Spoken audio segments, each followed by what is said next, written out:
ప్రతి యుగంలో ఒక రెవల్యూషనరీ ఐడియా పడుతుంది. మన యుగంలో అది ఆర్టిఫిషియల్ ఇంటెలిజెన్స్. ఈ గాథ ఒక మెషిన్ కి మైండ్ వచ్చిన యాత్ర. అదే మన హీరో ఏఐ యాత్ర. లాజిక్ గేట్స్ తో న్యూరాన్స్ ని సిమ్యులేట్ చేయడం అనే ఒక ఐడియాతో వారన్ మెకలోచ్ మరియు వాల్టర్ పిట్స్ ఒక స్పార్క్ క్రియేట్ చేశారు. కానీ ఏఐని రియల్ వరల్డ్ కి ఇంట్రడ్యూస్ చేసిన వ్యక్తి అలన్ ట్యూరింగ్. ట్యూరింగ్ టెస్ట్ అనే కాన్సెప్ట్ తో మెషిన్స్ థింక్ చేయగలవా అని అడిగాడు. ఇదొక ఫిలాసఫికల్ క్వశ్చన్ కాదు, ఇదొక challenge.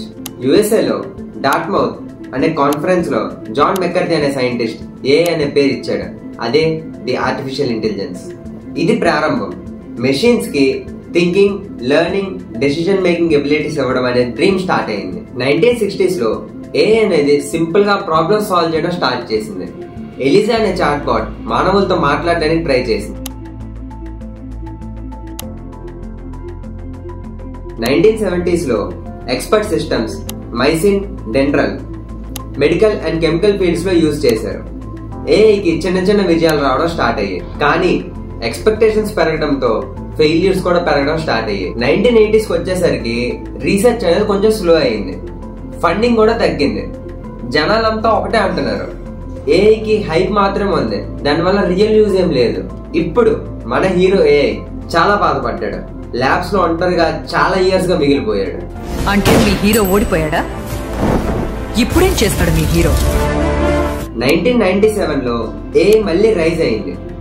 Deep Blue IBM AI system world chess champion Garry కాస్పరోవ్ని ఓడించింది.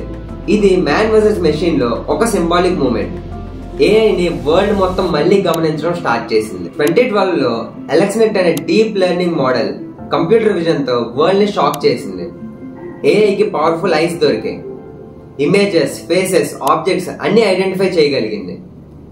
ఇది ఏఐ రెవల్యూషన్ లో ఒక major leap. Google deep mind create చేసిన ఆల్ఫాగో గో గేమ్ వరల్డ్ ఛాంపియన్ లీ సిడాల్ ని డిఫీట్ చేసింది.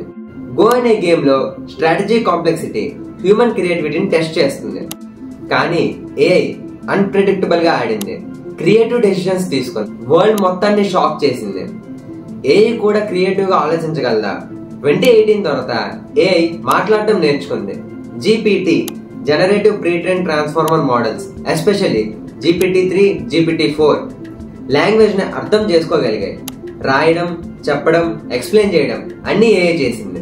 ఇప్పుడు ఏఐ హాస్పిటల్స్ లో డయాగ్నోస్టిక్ టూల్, అగ్రికల్చర్ లో వెదర్ ప్రిడిక్టర్, బిజినెస్ లో అసిస్టెంట్. ఏఐని మంచి కోసం వాడటం మన చాయిస్. ఏఐని ఎలా మార్చుకుంటామో అది మన రెస్పాన్సిబిలిటీ. ఆర్టిఫిషియల్ ఇంటెలిజెన్స్ అంటే మెషిన్ కాదు, అది మనిషి ఇమాజినేషన్ తో కలిసి పుట్టిన ఒక మైండ్, ఒక టూల్, ఒక జర్నీ. మన hero AI is here. Past లో లెజెండ్, ప్రెసెంట్ లో రెవల్యూషనరీ, ఫ్యూచర్ లో అన్ప్రెడిక్టబుల్. ఈ డాక్యుమెంటరీ మీకు ఎలా అనిపించిందో కింద కమెంట్స్ లో మెన్షన్ చేయండి. వీడియో నచ్చితే లైక్ చేయండి, షేర్ చేయండి, సబ్స్క్రైబ్ చేయండి. And signing off. Thank you all.